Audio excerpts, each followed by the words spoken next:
Bakit mag-i-insert yung isang congressman ng ibang district sa ibang district? Ano 'yon? Para ano 'yon? Minsan kasi hindi alam ng congressman eh. Yun yung tinatawag na sagasa.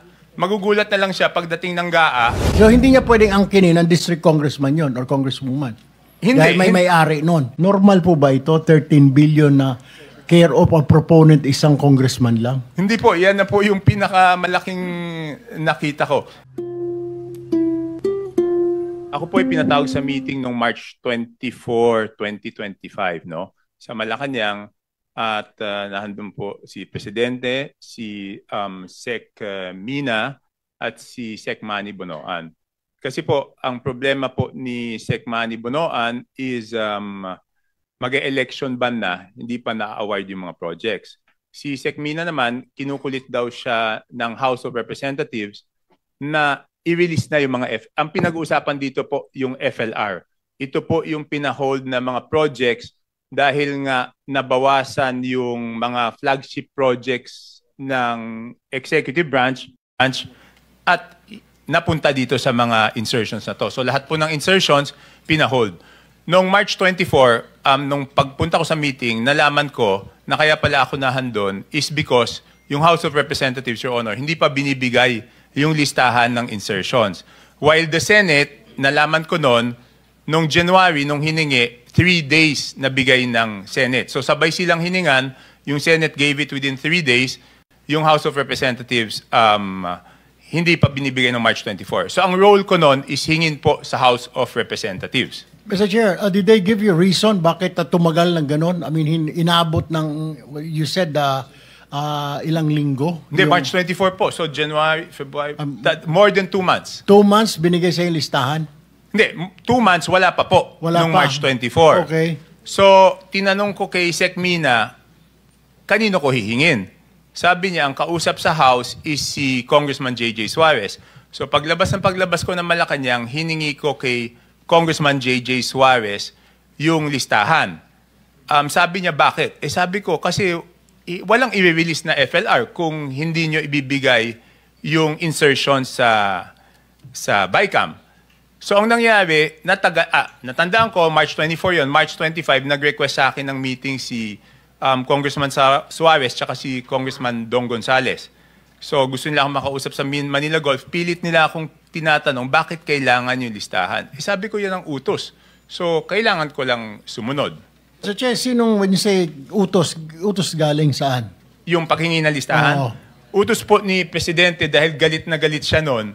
Kasi nga, nabawas yung mga flagship projects, tinanggalan ng pondo. Mga dam po yun na malalaki. Tinanggalan ng pondo. So, galit na galit siya noon. So, Mr. Chair, yung pondo, para malinaw mo mga kababayan natin ng flagship, saan po galing ito? Yung pondo para sa flagship? Hindi, nahandun po yun sa proposal ng... Proposal. Nasa NEP po yun. So, tinanggal sa NEP at pinalitan nga ng mga insertions. Okay. So inalisan nila ng pondo yung flagship yes po. programs. Inalisan nila ng pondo yung flagship programs ng Pangulo. Alam ko, karamihan doon dami. So galit na galit si Presidente. So pinapahingi sa akin yung listahan. So hiningi ko po yung listahan. So nabigayan sa akin. Nung una, binigyan ako ng hard copy. Sabi ko, hindi ko naman mapapag-aralan kung hard copy yan. So binigay sa akin yung soft copy, 3 installment. Meron pa silang huling ayaw ibigay, pero sabi ko, hindi ko masisimulan. So, Your Honor, so nung nakuha ko, ang una kong ginawa, kasi naririnig ko na yung sinasabi ni D.E. Alcantara na pag nakapagpasok ng budget, nakapag-insert, may kapalit. Yun po yung sinasabi ni D.E. Alcantara. So, siyempre, ako yung humingi ng listahan bago ko i-present ulit sa executive branch, sa Pangulo. Kailangan sigurado ko dun sa listahan na yon. So since nadidinig ko na yung may kapalit para sa insertion, ang ginawa ko is yung file na yon, yung Excel, pinadala ko kay Yusek Cathy Cabral sa DPWH. Sabi ko, Yusek, pakilagay mo kung sino yung district congressman. And then, binalik ko yung file kay Congressman J.J. Suarez, same file. Sabi ko, isulat nyo naman kung sino yung proponent o funder. So, nung nakuha ko po yon, pinagtapat-tapat ko kung sino yung proponent at sino yung congressional district. Dahil para sa akin po, Sen, Your Honor, kung hindi pareho yung proponent at hindi pareho yung congressional district, kaduda-duda, bakit ka congressman ka, bakit ka hihingi ng proyekto tapos hindi mo dadalin sa distrito mo? So, yun, pinagtapat-tapat ko yung Excel file tapos pinisinta ko doon sa Malacanang at a later date, April, checking ko lang kung yung phone ko kung ano April, ano yun. Tapos mas nagalit po si Presidente nung nakita niya yon. Sabi niya sa akin, ano bang pinagagagawa ng mga kasamahan mo sa Congress dito sa budget na to? Kasi nakita niya, meron ngang hindi pareho yung proponent tsaka yung distributor. So obviously, yun na yung naririnig ko na binenta yung proyekto. Kong Toby, Yes. hindi ko lang maintindihan, hindi ako naging congressman. Bakit mag-i-insert yung isang congressman ng ibang district sa ibang district? Ano yon? Para ano yon? Eh kasi po, ang duda ko doon, first of all, it's not logical. Di ba kami, congressman, kunyari, hihingi akong proyekto, syempre dadalhin ko sa nabotas. So since naririnig ko na yung bentahan, paano ko ito representa sa Pangulo, tsaka kay Sec Mina, tsaka kay Sec Manny, na hindi naman ako yung masisisi. Kasi kung may mamali akong mabigay na impormasyon doon, ako masisisi, di ba? So bentahan, congressman ang nagbebenta sa another congressman? Hindi ko na po alam kung sa congressman, kung sa contractor, sa kung saan binibenta. Pero naririnig ko na kasi yung 20%. Pero kaya ko lang ngayon binabanggit yan because previously wala akong proof. So ngayon po, doon sa testimony ni D. Alcantara, nagkadugtong na yung duda ko, yung naririnig ko, open secret naman yan eh. Dinig na open secret yan na yung 20% pag in-insert, may kapalit na, ano bang term na ginamit niya po? Hindi ko alam kung anong term na ginamit niya. Okay. So, alimbawa, si Congressman A, sa District 1, nag-insert para sa distrito o District 2 ni Congressman B. Hindi, sir. Ibig sabihin, ano lang to, hypothetical. Ano? Si Congressman B, babayaran niya si Congressman A ng 20%? Hindi, maaaring hindi po siya eh. Kasi minsan hindi alam ng congressman na si... Sir, Sen Ping, pwede pong Mr. Chairman, pwede pakita lang yung file para mas ma-visualize. Minsan kasi hindi alam ng congressman eh. Yun yung tinatawag na sagasa. Magugulat na lang siya pagdating ng GAA na may pondo. Hindi, yung nauna muna. Yung naunang file, yung kay Congressman Saldico.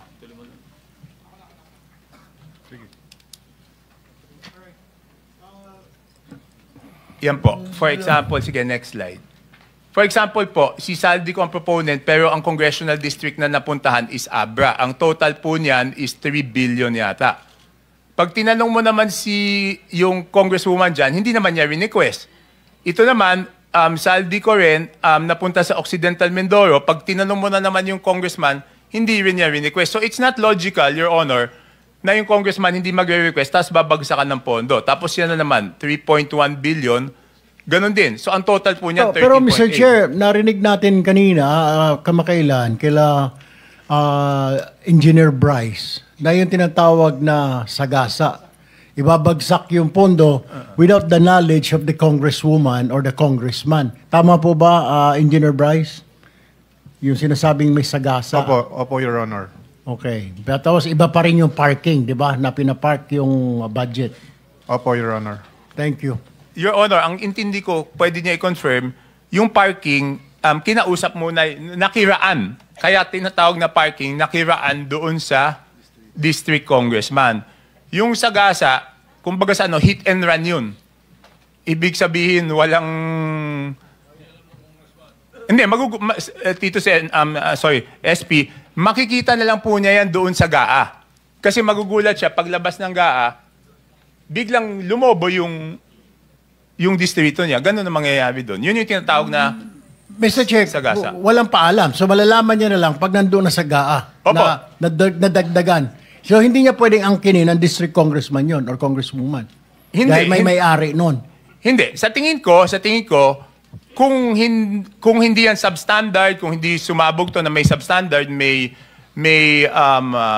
ghost, syempre for political purposes, aangkinin niya yon na siya nagpagawa. For political purposes lang, for political mileage, sabihin niya sa mga kababayan niya, ako yung nagpagawa nito.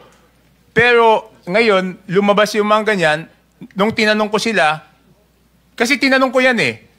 Siyempre tinanong ko sa kanila, para lang sigurado ko na hindi nila request. Kasi baka request nila. Tinanong ko, sinabi ko, request nyo ba to? Sabi nila hindi. So yun, so nung prinisentan ko to kay Presidente, galit na galit talaga siya. Kasi Mr. paano daw nangyari yan? Just very quickly, Mr. Chairman, dun sa Yes. dulo no, 50 million, Zaldico, construction of building Nika Compound, Viluna Road, Barangay Pinyahan. 4th District yan, distrito ko yan sa Quezon City. District 4 yan. So yan, sinasabi ninyo, posibleng hindi alam nung congressman dahil sinagasa. Yes, posible, pero hindi ko na natanong yan, Sen Kiko, kasi ang tinanong ko lang yung sobrang lalaki. Di ba yung 3 billion, 3 billion, 3 billion. So my conclusion was, kung yung malalaki hindi pinaalam, I just concluded na posible rin. Kaya ito pong mga to, itong 13.8 na to, tsaka yung 2 billion sa Ako Bicol, tsaka 2 billion sa BHW, ang ginawa po niyan, hindi na talaga pina-release totally. Pina-hold na po yan totally at hindi na pina-release. Kasi nga, nung nakita namin yung presentation na ganyan, ganun yung lumabas. Okay.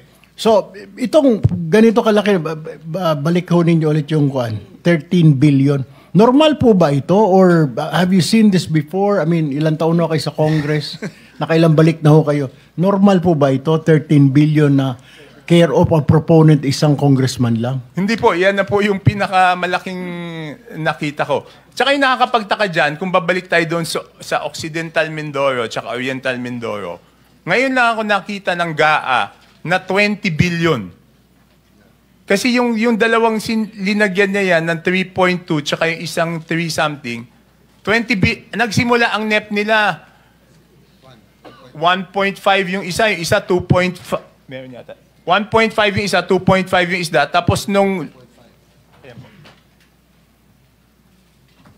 Okay, yung Occidental Mindoro DO, nagsimula 2,530 million ang NEP.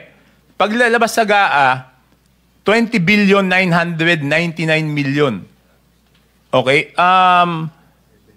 Tapos yung isa, Oriental Mindoro DEO, 1,583. Ang GAA niya, 20,795,429.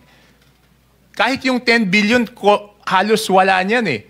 So kung makakita kayo ng 20, ito pinakita rin ko pala kay Presidente to, sabi ko nakakagulat. So talagang, nakakagulat itong area na to, paano lumobo ng ganito.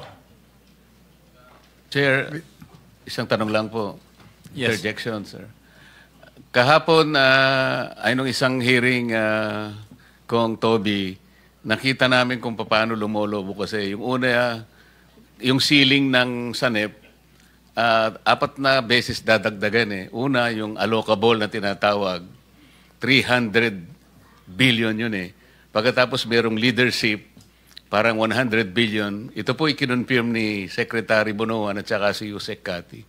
Pagkatapos, andun yung UA, ito yung unprogrammed appropriation. At yung pinakamalaki, yung pang-4, ito yung difference nung sinasabi mo na difference between the NEP and the GAA, ito yung FLR. Another 400-something billion. Nung itotal ko, 1 trillion, yun po yung taba. Ito po yung excess pot ng ating budget. Salamat po, Mr. Chair. But Mr. Chair, ang nakuha ko lang kasi yung... Kaya ko lang naman nagawa to because inutusan ako na kunin yung insertions. In the previous year, hindi ko makukuha to kasi wala namang utos sa akin na kunin eh. Ito, napilitan lang silang ibigay yung 2025. Kaya nakuha ko yan. Kaya napag-aralan ko mabuti, Your Honor. Mr. Chair, Senator De La Rosa, with the very permission quick of lang kay Senator Tulfo. Congressman Chanco. Sir, itong list na pinakita mo, ito ay program Yes po. program appropriations. Program po yan. Hindi ito galing sa program. Hindi program po yan talaga. galing sa Nakalagay UP. sa GAA. Nakalagay po yan sa GAA. Yan po yung mismong mga description, yan po yung mismong amount na nakalagay sa GAA. Ang pina-fill up ko lang doon sa Congress is kung sino yung proponent. So mismong galing po sa GAA yan. Pero hindi po na-release dahil nga nung nakitang ganyan, pina-hold ka agad yan. Okay. Thank you, Mr. Chair. Thank you.